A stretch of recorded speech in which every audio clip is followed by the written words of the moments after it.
Sheesh, I like this color. This color's kind of dope. Alright, questions. How often do you tune in Houston? Pretty much every day. Tuesday, Wednesday, Thursday is when we take appointments for Houston dyno tuning. Which VQ platform has the best tuning capability? Nissan 370Z. It is the best. It is the most tunable car. Is it possible to have a Smog legal Admintuning car? This is a good question. So the tuner, just because the car has a tuner on it, don't mean it won't pass Smog. All it means is the parts that are on the car have to be set up so the car can run without throwing a check engine light with the emissions monitors. That means you have to have cats on the car. Your evap system has to be functional, shit like that, which means that you can't have hijacks for boost control or anything. So that's why I like certain cars, they'll pass Smog a little easier because we can leave certain monitors turned on and then they'll pass. This depends on the state and local laws also. Do you enjoy driving your supercharged G37 or turbo 370Z more? Which power band do you prefer? So, I like both. I think for every day the G37 is a better car, but I don't think it has anything to do with the blower versus turbo. I think it's just more comfortable. The 370 is obviously a lot harder, a lot harsher on the suspension and stuff. I think for every day, like a blower car works pretty good too, because basically if you're just cruising, it's NA all the time. Like it's not trying to spool unless you're actually like on the gas and the bypass closes stuff. So if you're one of those people that like doesn't have any discipline or whatever, then a blower car might work better for every day. But if you're cool with it, like trying to make boost and stuff all the time, the turbo car is the way to go. What was Admin's favorite card in tune? I just really like cars that are set up right. So basically, a car that has a combination that like all the parts work together. I can get in the car. We already have a fully characterized map for it. Load it, get the oil warmed up, make a few pulls, make sure everything's right. Basically something that already has a tested and proven combo. I do like trying new things, but I think a lot of the times people try new things, but then they do a shitty job trying new things. So then they come out with less power than what a proven simpler combo would have on it. Best area in the US for dyno tuning for all aspects. The Bay Area or the East Coast, hands down.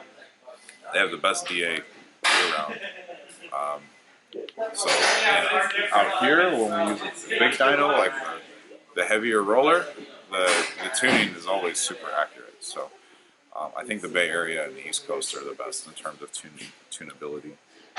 Can a G37 XS reach 330 wheel horsepower? Yes, it can. The parts that we recommend are on our website. Those have been pretty much proven over and over and over again. That combo just works. When getting a tune for a 370Z, what all do I need for an up-rev tune? Just send me a DM so I can put EcuTech on your car, not up-rev. That is all you need. What is the highest wheel horsepower car you've tuned? Probably mine, my GTR. It makes, the highest I've ever made is about 1200 wheels. So that's pretty much the highest up there. Somebody asked if short rims are any good. Jesus Christ. Short rims are never good. Please stop asking about them. Like we've come way too far to be dealing with short rims still. For the people that have asked like top mods to install for better results, what can I do for my 370? Shit like that, just go to my website. We have all the recommended parts there. Keep this shit super simple. Admin intakes, ISR long tube headers, single catback of your choice. That's it. Add E85 if you want a little bit more jam. It works. We do this shit everywhere. And the power band is real nice. Car makes awesome peak numbers, great torque, no low end torque loss. Everything works really well. So that's what we like. PPE headers are good too. Z1 headers are good too. We make good power with all those headers. So. I have a question for you though. So what's the highest horsepower GTR you tune, which is yours? What about the G37 and then the 370?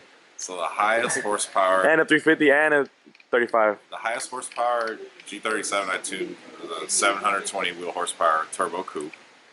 And then of course Rascal sedan right behind them, 700 wheel on a heavier dyno. The highest horsepower 370, probably Elite Express Z34. His car made 730.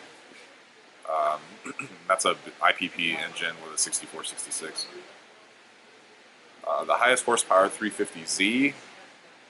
An HR is, I've been over 800 wheel with an HR. Manny Martinez car.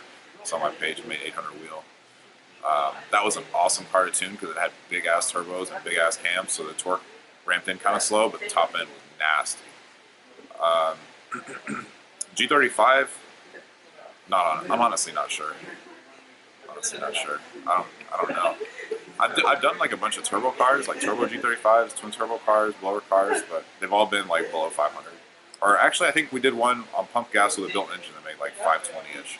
But there's not a whole lot of people pushing that car. You know what I'm saying? But yeah, we've had a bunch of GTRs in the mid 800s on the stock engine also. So, it just depends on the combo. You just gotta set up the car right, and then the car's gonna make whatever power you tell it to, pretty much, within reason. Sounds good. All right, bro. What's up, man? That concludes this this question session. Those are the best questions we have. So. You sit down.